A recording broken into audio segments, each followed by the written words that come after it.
Hey, how's it going, you guys? Welcome back to Corpse Factory. I ended on a little bit of a cliffhanger last episode. I promise I'm going to continue where we left off, but I just wanted to show you guys how the home screen has changed. So this is the main title screen when you open up the game.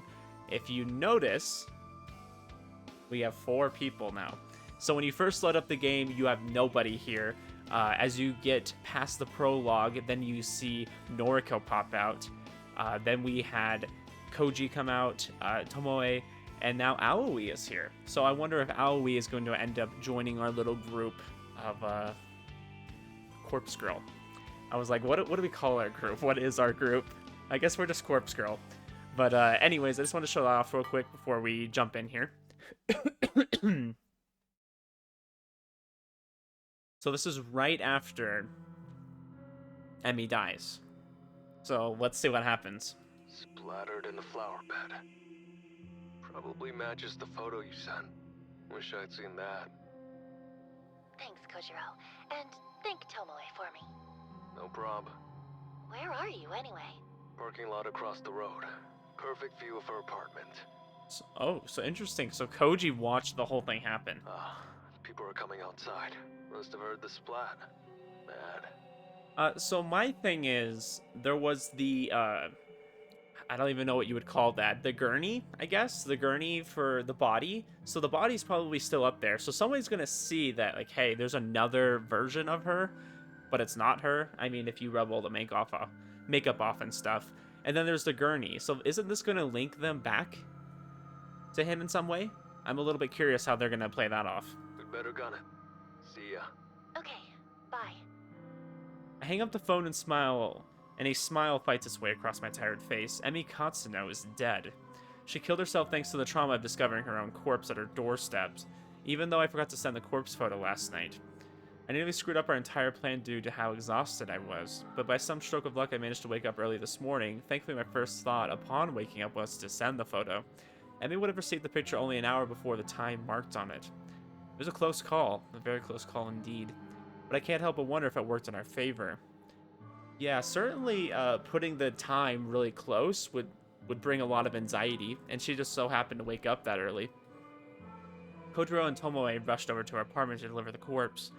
Forcing Emi into a confrontation with the photo, an imminent time of death, and then delivery of her own corpse, all in the space of an hour worked to our advantage. I also have to wonder if maybe it was more effective because she had a lot of stuff going on in her life right now. It was pretty crazy, you know, she was pretty stressed out. It certainly pushed her into a corner. It works so well, I'm starting to consider making this our regular mode of operation. I glance at the burner phone atop the coffee table. Since Emi is already dead, there's no point in me waiting 24 hours to discard it. I'll get rid of it right away. After that, I'll have to figure out what to do about the remaining request. I still have 2 photos of victims I crafted on the same day I made Emi's photo. With all the urgency of plotting Emi's demise, I didn't have a chance to send them. I'll have to edit them a little bit because the timestamps on them are now out of date. That's okay. It's a quick fix. And then there's the request for Yuriko Kurosawa. I'll need to deal with that too. Eventually. Interesting. So everyone we were introduced to at the start of the game, besides the manager, is probably going to be dead. Possibly. We'll have to see. A quiet morning at the library is just what I need to escape from the chaotic whirlwind that I've been trapped in for the last few days. Or weeks. The place is silent as usual. There aren't many people around. I managed to find a seat in my favorite reading nook, and I leave my belongings in a chair to save my spot while I browse for a book to read. I can't bring myself to reading Strange Flower right now. Reading a book about corpses while trying to take a moment away from my own life is just not going to work for me. I scan the bookshelves and look for something light to read. I wonder what she considers light. Am I in the mood for a comedy? Probably not. A fantasy adventure? Maybe, though that's never really been my thing. Biographies are out of the question, so are history books. I can pretty much dismiss any non-fiction straight away. I'm just not in the mood. So what should I read? I thumbed through a couple of trashy romance light novels. The covers look appealing while attractive characters smiling and holding each other, falling in love. But the content within each one is the content within each one is utter crap. A housewife looks for love after her husband vanishes. A vampire lord seeks his vampire queen. A college student falls in love with his professor, only to find out that she's his long-lost sister. Ew, what? What? Okay. It's all dribble. I could write better stories than these, but maybe everyone thinks that way. Defeated, I put all the books back in the shelf and returned to the chair I saved. take a seat, and simply browse through my noise feed on my phone. A few photos from acquaintances, comments on the weather, short essay on human rights. Wow, this must be Facebook. Even a poem written in poor broken English. Trash, all of it. Yeah, that's what I think about a lot of social media. I'm just like, this is all garbage. Used to love this inside look at other people's lives. I lived for it. I thrived on it. I used to be aroused at the smallest glimpse inside someone else's life. I couldn't go more than a few hours without browsing noise. But now, something is different. Something inside me has changed. I want to say I've recently become more cynical, jaded, but that wouldn't be accurate. I've been this way as long as I can remember. The appeal of voyeurism just isn't there anymore. My growing ability to manipulate the lives and deaths of other people has ruined any pleasure I once gleaned from simply spying on them. I need more people to die. Maybe then I'll find satisfaction, ecstasy, release. I lean back in the chair and fold my arms across my chest. My foot taps against the carpeted floor impatiently. I won't find comfort in this library. I won't find relaxation. Only find whatever elusive feeling I'm looking for once Corpse Girl's work is complete. I can't rest yet, now that things are beginning to escalate. I could be orchestrating the deaths of 3 people right now, the 2 women that had their deaths requested at the same time as Emi, and my very own sister, Yuriko. People are counting on me. People are counting on Corpse Girl to deliver her judgment. I hoist the strap of my handbag over my shoulder and stand up. It's very interesting that she thinks of it as judgment. I mean, you're judging people you don't know. You don't know their circumstances. You don't know why someone wants them dead. They could be good people. They could be bad people. You don't know. I wouldn't really say you're judging. I mean, at least not on your behalf.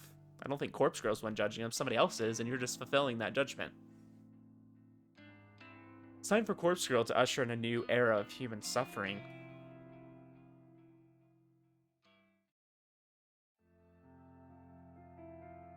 Ah, yes, work. Nothing ever bad happens at work. A bizarre string of similar deaths in Tokyo over the weekend have left police and detectives completely baffled.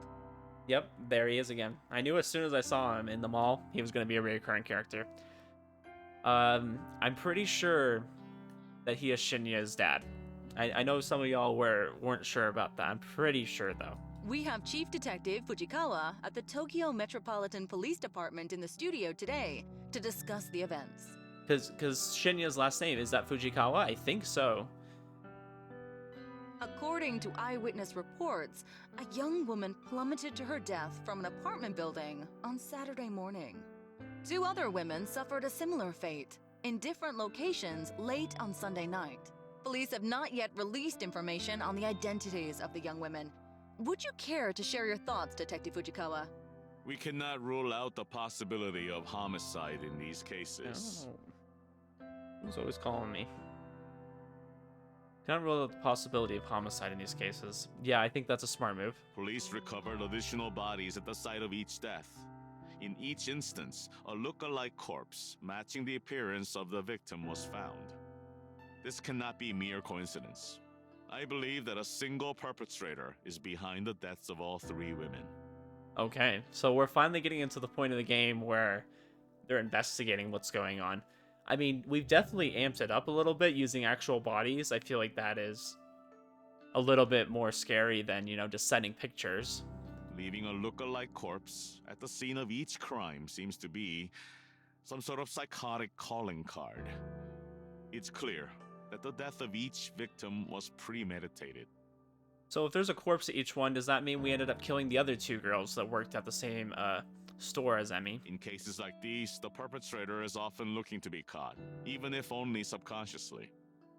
It won't take long to track them down. Once forensic analysis reveals the identities of the look-alike corpses, we will be able to uncover how and where they were obtained. Yeah, see, that's what I'm worried about, because they kept leaving these corpses behind. I'm sure they could figure out what morgue they came from, and that'll link them back to Kojiro. We will bring the perpetrator to justice. Police are urging citizens to be cautious in the coming weeks. If you see anyone behaving suspiciously, please call the following number. Damn, this shit's really starting to blow up. Yeah, I mean, it's kind of a big deal. Yeah, it's about time.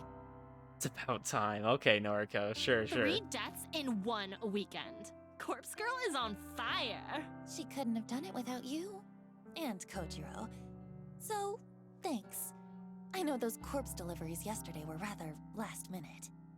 Interesting. So they're getting as bold to just like they're pumping these out, right? Like this is literally a corpse factory, right? Like they're just getting these ready and sending them out. And then they're also bold in the sense that they're talking about this at work, which I feel like is a terrible idea. Not good in case someone overheard you or the cameras picked it up. Not a smart idea, No problem. Had nothing better to do anyway. I'm sure. I've still got one victim ready to conquer, but I'm not sure when to go through with it. What's the issue? It's someone I know. So? Didn't bother you when we stuck it to that Emi chick. This is a little different. Yeah, it's a little more personal. It's my Just a sister. little bit. Yo, hold up. You've got a sister? Mm-hmm. Yuriko. She's older than me. Shit. And like, someone requested her death through Corpse Girl's website? Seems like it. Jeez. What are the chances? I'm wondering the same thing. Well, think it over a bit longer. You might want to lay low for a while anyway. Sounds like Shinya's dad is all over this case. Okay, there's the confirmation. Okay, y'all were wondering. There it is. Sorry? Shinya's dad? I thought it was because he said his dad was a detective. I'm like, there's no way they'd be mentioning some other detective. Like, obviously his dad would be involved because he looks up to him so much. And I think he's going to help him out. It's going to be interesting with his girlfriend, you know, helping Corpse Girl and his coworker being Corpse Girl. That detective guy, Fujikawa. What? He's Shinya's dad? Yep, friggin' scary guy. Had an awkward dinner with him and Shinya a while back. Wow. You know, I met him once before. Yes, and that's the scary part is he knows who she is. And he knows that she was saying something about killing her. You did? He certainly was intimidating. But don't worry, we only met by chance. Had nothing to do with Corpse Girl. Alright. As long as he doesn't know your identity, you should be fine. That's what you think right now, but sure. Let's keep going. Still, what's your next move? What is the next move, I'll guys? think over what to do about my sister for a little longer. But as soon as more requests come through the website, I'm going to fulfill them. I don't have the luxury of time. I can't just lay low like you said. Sheesh, when did you grow a pair? I'm serious. I'm tired of lagging behind. Corpse Girl is on a winning streak now. It's up to me to keep it going. Okay. Well, just let me know when you need me. Thanks. I will. Well, back to work or whatever. Alrighty. Turn back to my computer after Tomoe leaves. 3 deaths in 1 weekend. Corpse Girl truly is at the top of her game. It was a bit of hard work, but in the end I managed to pull through thanks to a bit of luck, of course. Yesterday after returning home from the library, I had a sudden burst of inspiration. I ran a reverse image search on the photos of the 2 women that were submitted to Corpse Girl's website. It was pretty easy to locate their noise profiles thanks to that. I was kind of shocked when I found out we all shared 2 mutual friends on noise, Emi Katsuno and Yuriko Kurosawa. A bit of digging through their profiles revealed their names to be Fuyumi Amano and Manami Sachiko. They both worked at the same store as Emi and my sister. It struck me that all these quests must be somehow related, but that didn't matter so much. Tracking down Amano's and Sachiko's addresses weren't as difficult as I feared. I contacted Tomoe and she told me she was familiar with the store they worked at. She volunteered to head over there and see if she could access the employee records. Really? Apparently the whole job was so easy that she managed to walk in and out in 3 minutes flat. She said that none of the staff even batted an eye as she walked in, and she simply strode in the back room, rummaged through the filing cabinet, and snapped a photo of the employee contact. What? You can... What? How would you just do that? Oh yeah, the cameras don't work. So the cameras don't work, and obviously the employees don't care. Like, oh, hey, you want our information? You know, you just want to know where I live, and you want to, like, send me a dead body? Sure, why not? Go ahead. I don't know how I feel about that part. That seems a little bit unbelievable, but sure. With that information at our disposal, nothing stood in our way of delivering look-alike corpses to their homes. A few hours shared between the morgue and the factory, and it was done. Both Amado and Sachiko killed themselves within an hour of each other. So far, the kill rate of delivering a photo and then a corpse is 100%. To be fair, the people you're, getting to kill themselves are already maybe a little bit depressed, maybe got some issues going on in their life, so I would imagine it was a little bit easier. Especially if they got a little bit of motivation to push them to do it. I can only imagine the thoughts that must go through someone's mind when they're faced with their own corpse. The looming dread, hopelessness, and fear and inevitability have proven to be so overwhelming that suicide becomes the only viable option. Because of this development, I finally ruled out the possibility of Corpse Girl's victims being murdered by some mysterious stranger. Okay, so that's good. And like, it really is just like by chance. I would say her success rate's pretty high for being chance, though. I only ever invented the theory due to the strange circumstances in which Ruri Hatsuno died. After all, she was hung from a scarecrow in an uncannily similar fashion to the corpse photo I invented for her. I wonder if they're gonna have a plot twist on that. I wonder if something's gonna be behind it, or if they're just gonna keep it to it being chance. None of the other victims' deaths since have made me truly suspect that another party could be involved. All of them have been clearly suicides, or in the case of Eiichi Hanada, coincidental accidents. Kotami Ida's death was an outlier since she was likely killed out of self-defense. In about 90% of cases, the corpse girl's power lies in the ability to convince victims to end their own lives. There's no third-party murderer acting on their behalf, on her behalf. And I begin to suspect that the power I hold is no esoteric, arcane force. It's not some supernatural art. It's not witchcraft or sorcery or some holy power bestowed upon me from on high. The power corpse girl holds is simple determination, grit, resolve. My will to end lives is what drives me to craft convincing corpse photos and deliver look-alike cadavers. That in itself is enough to act like a knife twisting on a victim's side. It's enough to compel those weak of heart and weak of mind to end their lives. If that's all my power ends up being, I am happy. I am happy that can be an instrument that delivers corpse girls justice, regardless of whether it's through mundane or mysterious methods. As long as victims continue to drop like flies in the wake of corpse girl's ascension, I will remain content.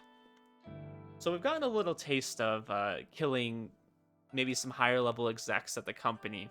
What's going to happen when you get to a point where you're asked to kill somebody that would be very hard to kill? And so far they've only gotten victims in the Tokyo area. What if you get somebody that's like way far away? I wonder how that's going to work. Lots of questions. This is just only the beginning.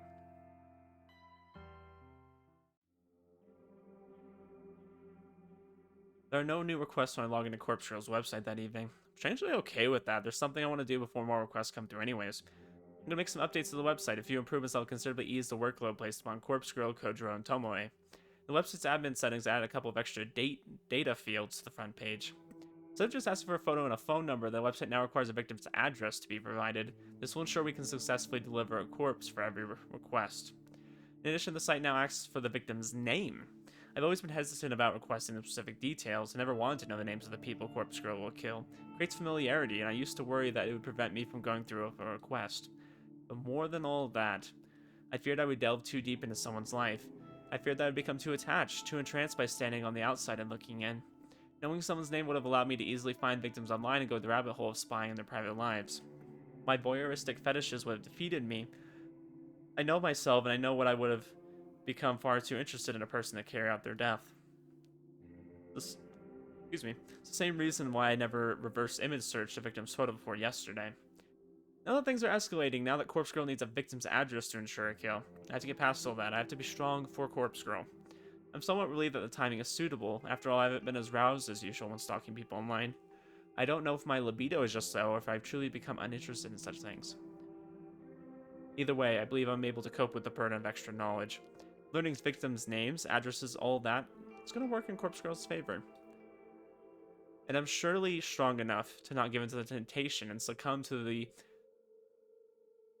scopophilia that has plagued my existence for years. After adding the victim's names and address to the field's website, I decided to add one final touch. There's a peculiar line of text that describes how the site works. I've always liked it. It says your victim will receive a photo of their own corpse shortly before they die. It's concise and it perfectly sums up the intention of the website. However, it needs to be updated to correctly apply to Corpse Girl's new modus operandi. Change the line ever so slightly, just enough to make a difference. It now reads, your victim will receive their own corpse shortly before they die. Some people might think it doesn't make sense. They'll think maybe it's a typo or written by someone not familiar with the language.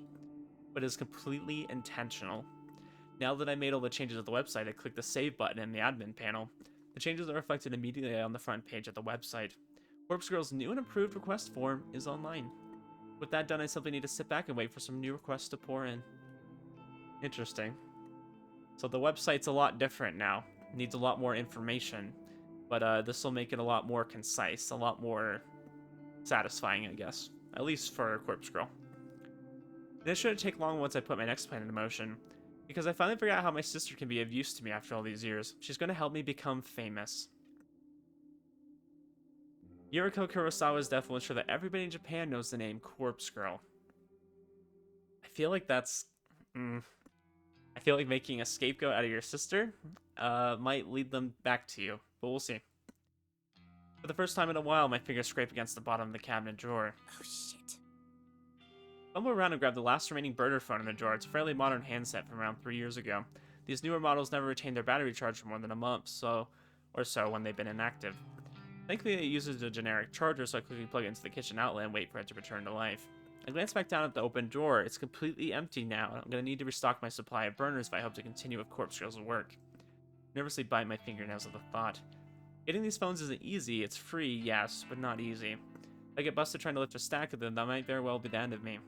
I'll have to obtain as many new phones as possible at some point today. Once Corpse Girl kills my sister, my website is going to explode with new requests. Need to be prepared as possible. Needed to finish getting ready for work while the burner charges. As much as I'd like to simply skip out and deal with my sister, I do need to pop into the office. Missing too many days is going to lead to me getting fired, and that might compromise my mission. Take my medication, I apply my makeup, pack my handbag. It's all so mundane, but also so necessary. Each day is the same routine. There's comfort to be found in that, especially for someone like me, but sometimes I remember the excitement of finding myself in new situations. Even if those situations end up with me lying in the muck of the bathroom floor or against the stone-cold tiles of a morgue. Yeah, the time she, threw up. I don't know anybody who likes throwing up. When I'm ready to leave the apartment, I snatch the burner phone and check the battery. It's around 40%, that should be plenty. I stash it in my handbag so it's ready for action when the time comes. I'm out the door at the same time as every other day. I wonder what big plans she has for her sister. It's gonna be interesting. I find myself alone in the office well after the working day has ended. The entire floor is empty and silent. I shut down my computer and stretch out my tense arms. I don't normally like staying back late, but sometimes it's necessary to get work done. And when I say work, I am of course referring to Corpse Girl's tasks. When I'm absolutely certain that everybody's gone, I get out of my chair and wander listlessly around the office. Kind of nice having the place to myself. It's like my own apartment, it's like my apartment, only bigger and colder without that terrible odor of mold that permeates the walls. Notice that quite a few people tend to leave their belongings at their desks. Nothing too valuable, the occasional coat, hat, or a pair of earphones. Or headphones. Should somebody of low moral wish to steal them, that would be nothing stopping them. Personally, I'm not interested in any of that. Walk to the other side of the office floor and reach the seniors' cubicles.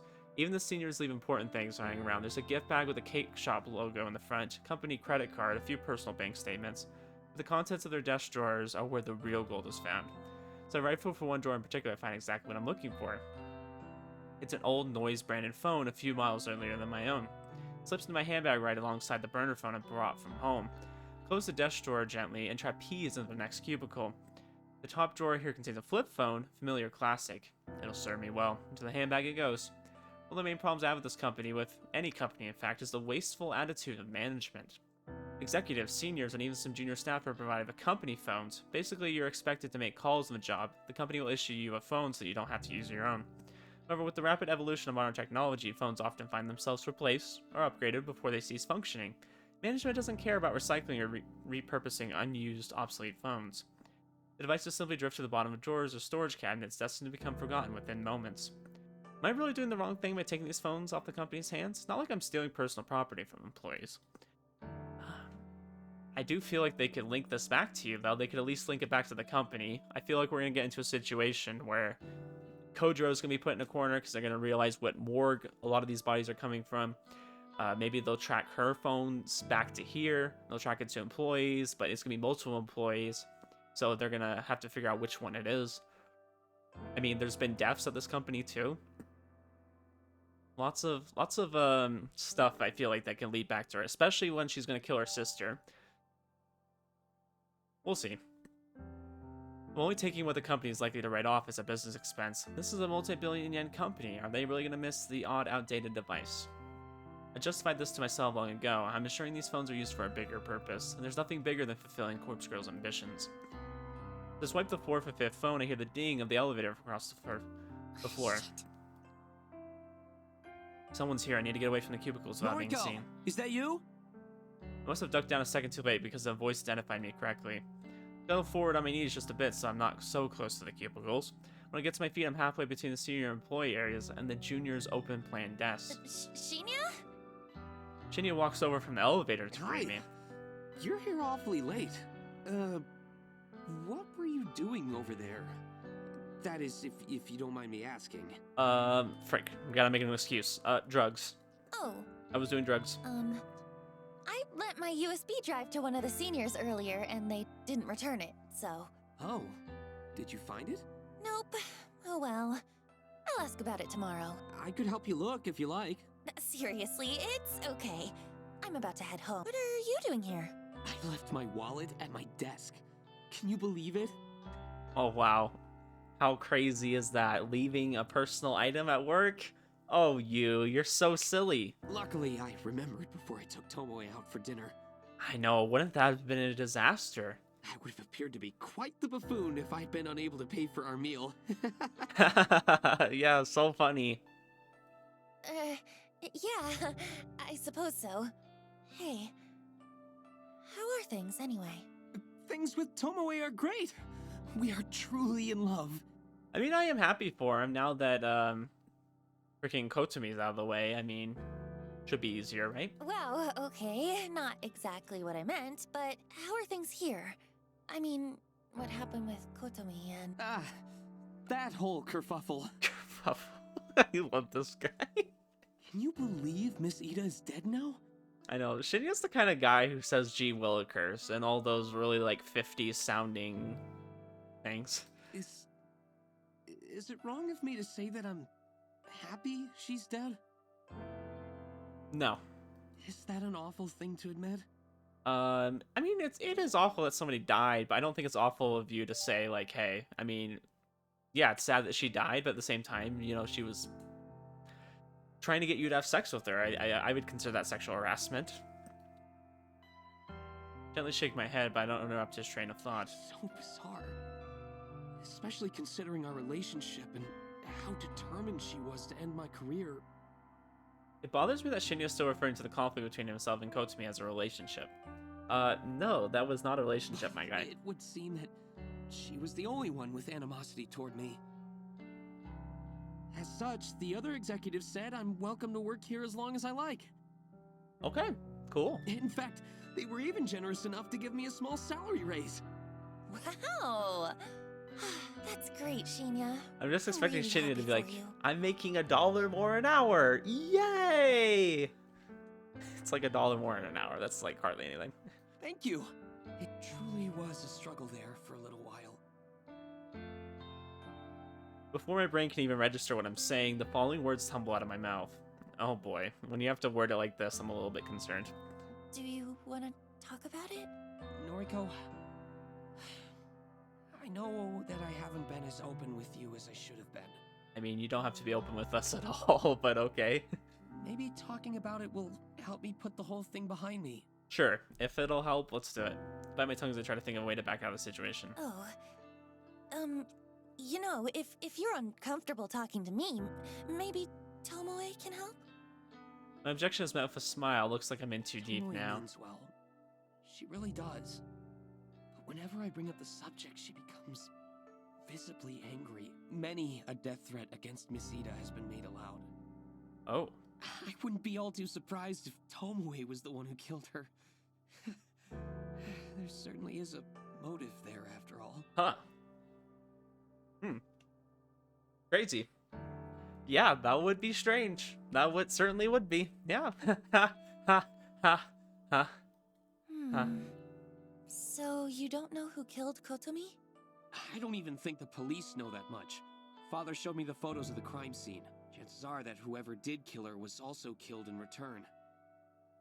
Okay, good of you to think that, I guess. So, as abusive as she was toward me, I never took her as the type to instigate a mass murder. She was an angry person, yes, but that seemed to stem from a lack of fulfillment. That's what I assume, anyway. And I think that's the reason she made her advances on me. Shinya, I really am sorry. I'm so sorry that you had to go through such a traumatic experience. I thought I was going to lose everything. My job, my relationship. Miss Ida threatened to steal it all away from me. Just so she could experience some form of power, some small manner of pleasure. Why do people do those things, Noriko?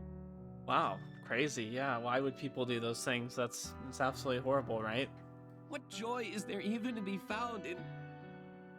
Take my time to consider my reply. Yeah, I would too. Probably not the best person for him to be having this discussion with, but all things considered, it does seem to be helping him come to terms with things. Shinya, what you went through with Kotomi, what she did to you, that's not what it's about. She never had the right to put you through that. I hope that one day, when you're comfortable and feeling healthy, I hope that you can make some good memories with Tomoe. Yes. I hope so. Thank you, Noriko. I don't know. I still wonder if something's gonna like snap with Shinya. Maybe when he finds out like how all this went down and he finds out the truth, he'll probably snap. But for now, I feel kind of bad for him. I mean, we kind of like helped him in a way, but at the same time, we've caused him stress. Okay. Don't mention it. It feels kind of weird for him to be like mentioning all this to us, and he doesn't really know the real us. I don't know if my words are the right ones. What right do I have to talk about what he went through? I mean, you are a part of how he went through all this. I can only hope that I managed to bring him some sort of comfort. I better grab my wallet and get going. Don't want to keep Tomoe waiting. Say, would you like to join us, Noriko? Are you hungry at all? Oh, I don't want to intrude on your romantic evening. It's no trouble, really. Maybe next time. I have some things I need to do tonight. Okay, no problem. Well, see you later. Alright, we'll see ya, Shinya.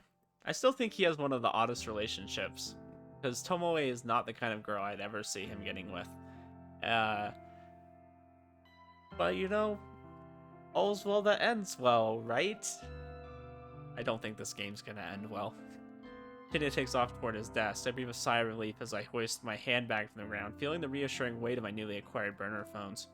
I enter the elevator and give a polite wave to Shinya as the door closes. I feel like there's gotta be a better way to get burner phones than this. I mean, why don't you go over to Call Akihabara? back when you leave the restaurant. You want me to drive tonight? It has to be tonight. We talked about this. But Please. Kojiro is on standby as well. fine. Not like I've been dying to bring Shinya back to my place or nothing. Don't push Shinya. Let him tell you when he's ready. Yeah, I know. Look, I'll probably be out of the restaurant in an hour. That cool? Yes. Thanks. Bye! Bye.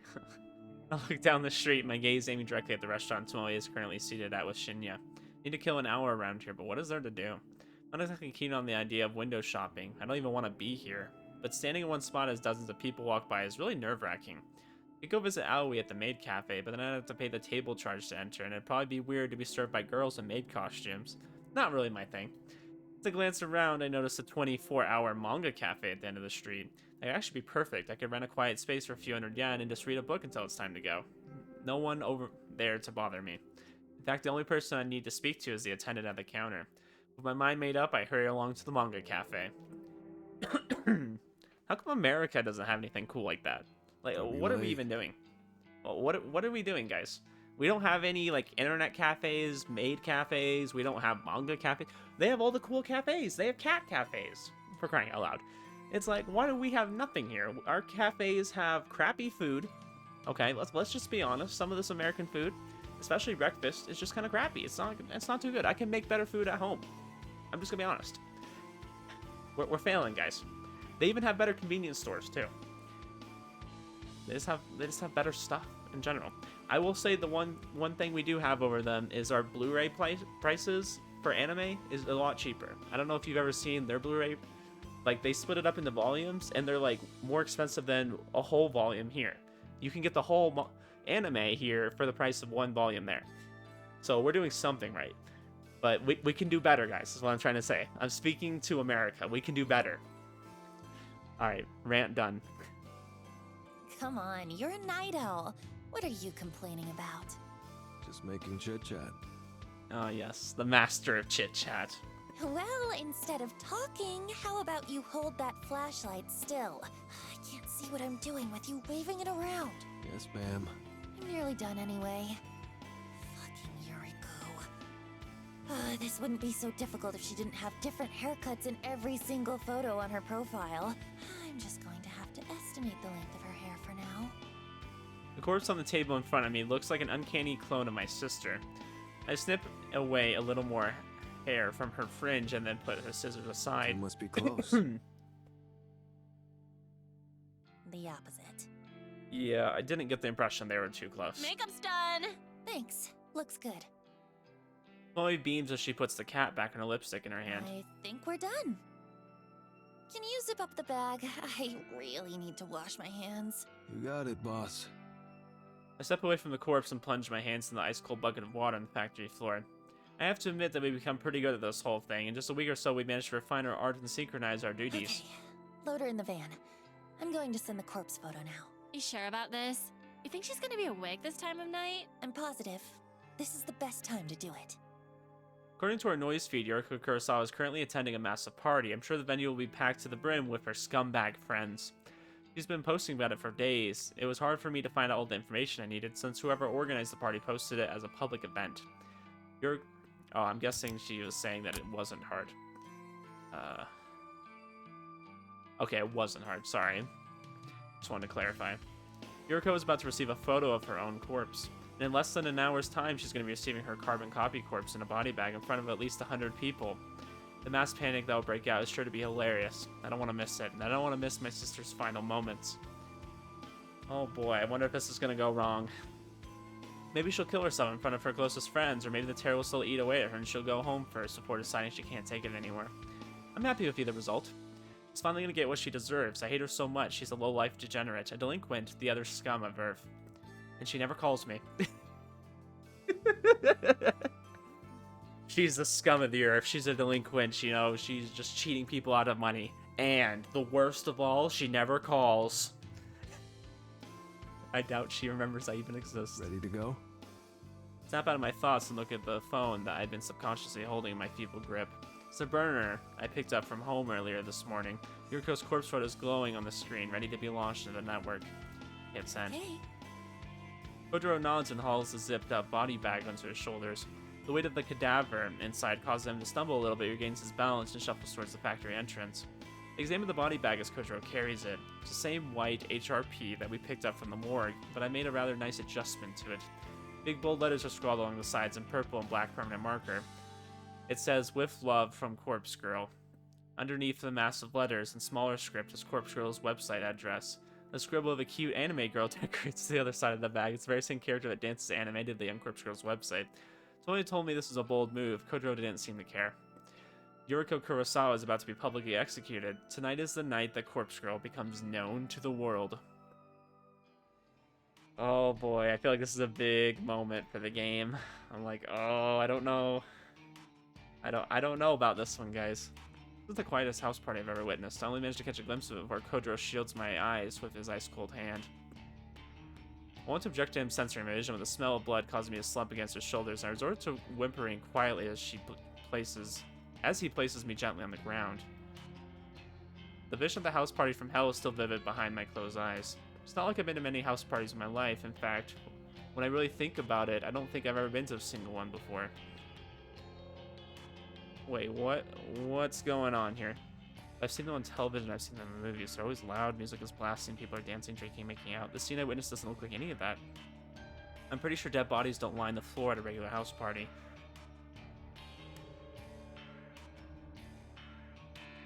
What? This party is weird. Walls are slashed with broken glass. There are specks of blood dotted across the furniture. Someone in the next room is sobbing quietly. Someone above, perhaps inside the ceiling, is groaning.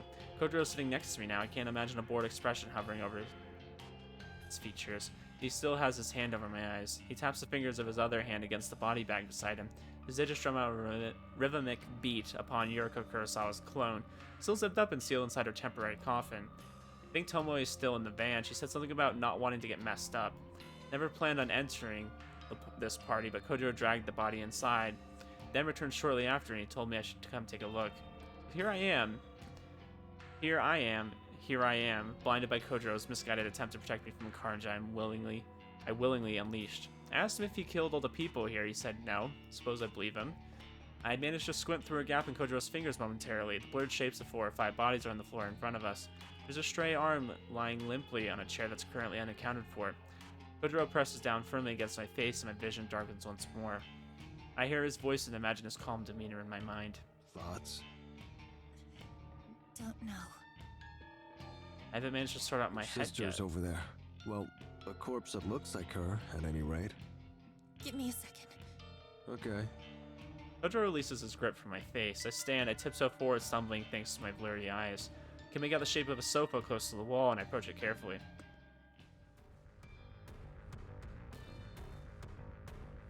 The empty gap between the sofa and the wall is a 3-foot wide space. I'm not sure why the owner of this house doesn't keep the sofa directly against the wall. Gosh, what the frick happened? Did we even deliver the body yet?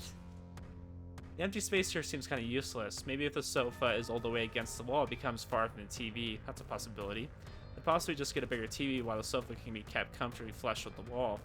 The gap here really annoys me. It's making me irritated. I want to push the sofa back, but I know I don't have the strength. The massive thing, bigger than I am, and maybe even bigger than Corpse Girl.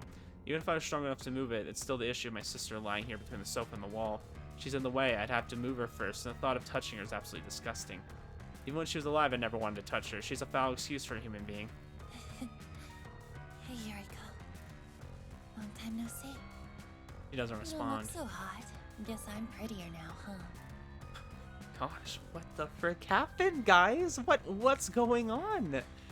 Why do you never call me? Whatever. I wouldn't answer the phone anyway. He doesn't say anything. The sound of someone grunting behind me doesn't interrupt my concentration. I assume it's just Kojiro clearing his throat. Have you seen Mother lately? I haven't heard from her in a while.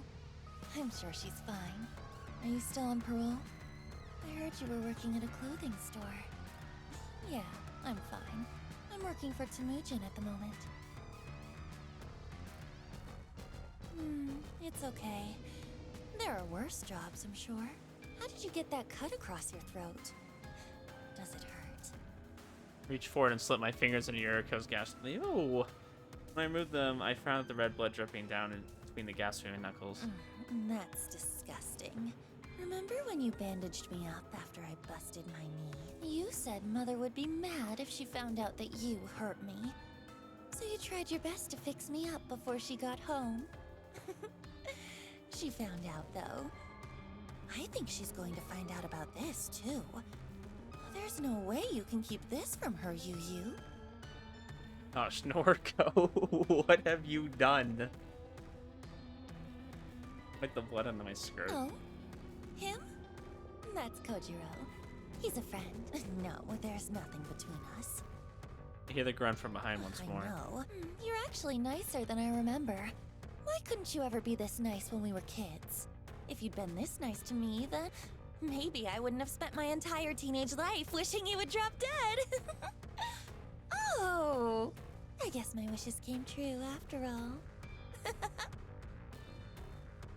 Yuriko laughs along with me. It doesn't sound like the laugh I remember. It's more like a gurgle, like she has something caught in her throat. A trickle of blood pours between her lips as she coughs. Do you need a tissue? Here. I unzip my handbag and retrieve a tissue, then hand it to Yuriko. She tilts her head, sprays the rest of the blood from her mouth. Noriko. Okay. I gotta go. Say hi to Father for me, okay? I'll leave Yuriko behind. Dang, guys, what in the world? After making my way out of the cursed home, I find Kojiro waiting by the van. Tomoya shut herself inside and rolled up the I windows. think we're done here. Okay.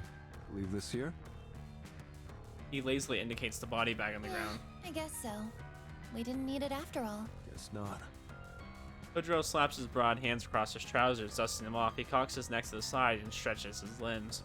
I make an attempt to reach for the van's door, but Kojiro stops Not me. curious about what happened? Only a little. She's dead, though. Or dying. That's all that matters. Oh, actually, give me 1 second. Quickly dart back inside the house. I don't feel like we should stay around here too long. I weave across the room and duck behind the sofa once more. Yuriko is silent and unmoving. I do my best to push her body to the side with my skeletal arm. She budges an inch or two and I find what I'm looking for.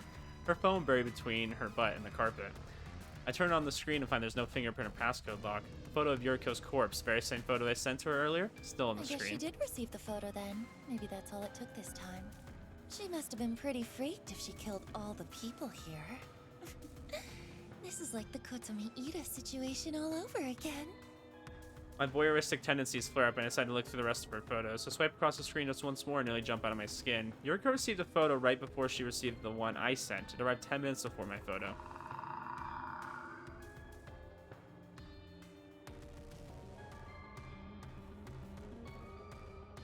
What? Hold up.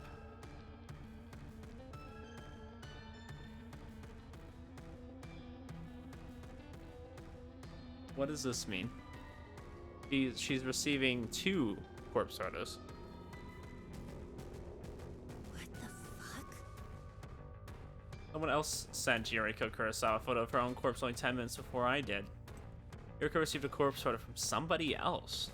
What is going on? I examined the photo in detail. It's well made, just like my own work. If I didn't know any better, it'd be easy to assume that I made this. What stands out the most is the writing on the bottom of the image. It simply says "Stab Shuji at the party." Stab Shuji at the party. Who the hell is Shuji? Is he here? Is he one of the dead bodies scattered across this accursed house? Quickly discard the thoughts of Shuji. A more important question has come to my attention. Someone else crafting corpse photos and sending them to people. Does Corpse Girl have a copycat? An imitator? But why target Yuriko? Why target someone whose death was requested with Corpse Girl's website? I can't process this right now. It's already past midnight and I'm utterly exhausted. I shove Yuriko's phone in my handbag and get the hell out of the house.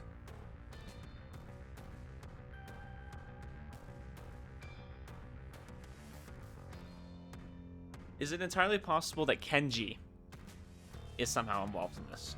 And I say Kenji because he's on the same Wi-Fi as Yuriko. I think he has an inkling of an idea of what she does. He would have access to the Wi-Fi. Maybe he could intercept the signals. He would be able to know what she's been doing.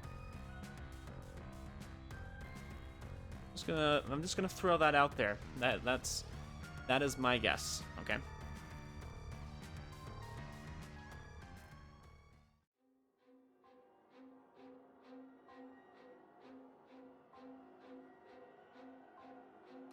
Yeah, I would say not. He didn't even talk, or she didn't even talk to Koji or Tomoe about what was going on here. He throws so she shoves Yuriko's phone in her handbag. I was gonna suggest that too, but gosh, okay. I'm just gonna end the video there. I think that's a good episode, right, guys? I think that's a lot to think about. Gosh, okay. So there's possibly an imitator, a copycat, and she got a photo of herself and was told to go commit murders. Okay. Which is interesting because technically we've kind of done the same. We've kind of done the same thing, but... oh boy. So that changes things a little bit. It definitely does. I think this is a little bit of a twist in the story. I think things are going to get pretty interesting from here. Let's just say that. The police are starting to look into these kind of things. There's possibly an imitator. And now her sister's dead. Okay. Sorry, guys. I'm not sure what to say. There's a lot going on. I'm very curious to know what's going to happen. Hopefully we'll get some answers soon. But anyways, guys, I hope you enjoyed that episode. And I will see you in the next one. Have a good one.